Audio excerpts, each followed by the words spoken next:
Surat Magdalla road પર આવેલા રાહુલ રાજ મોલની પાછળ સુરત મનપાના આવાસ બિલ્ડિંગમાં રહેલા કન્ટેનર કેબિનમાં આગનો બનાવ સામે આવતા અફરાતફરીનો માહોલ સર્જાયો હતો। ડુમસ રોડ રાહુલ રાજ મોલની પાછળ આવેલી સુમન કાવ્ય આવાસની ઓફિસમાં સોમવારે બપોરે આગ લાગવાની ઘટના પ્રકાશમાં આવી હતી। પતરાના કન્ટેનરની ઓફિસમાં આગ લાગતા ભાગદોડ મચી જવા પામી હતી। બનાવની જાણ થતાં જ વેસુ તથા મજુરા ફાયર સ્ટેશનનો કાફલો દોડી આવ્યો હતો।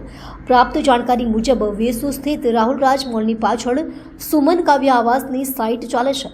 આવાસની બહાર પતરાની ઓફિસ બનાવવામાં આવી છે। આજે બપોરે 2 કલાકે તેમાં આગ લાગવાની શરૂઆત થઈ હતી।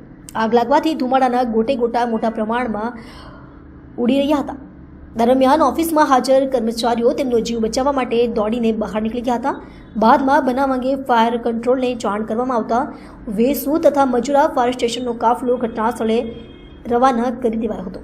વેસુ ફાયર ઓફિસર પ્રકાશ પટેલે જણાવ્યું હતું કે તેમની ટીમ જ્યારે ઘટનાસ્થળે પહોંચી હતી ત્યારે આગ આખી ઓફિસમાં ફેલાઈ ગઈ હતી।